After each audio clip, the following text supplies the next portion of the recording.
This video describes the automation of the mixing tank generally used in pharmaceuticals.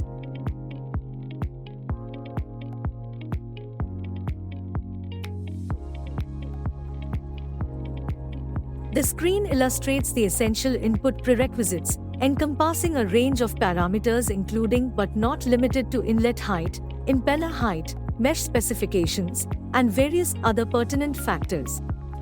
These specified conditions are deployed to ANSYS tools to model the geometry, for generating an appropriate mesh, and for the subsequent initiation of simulations.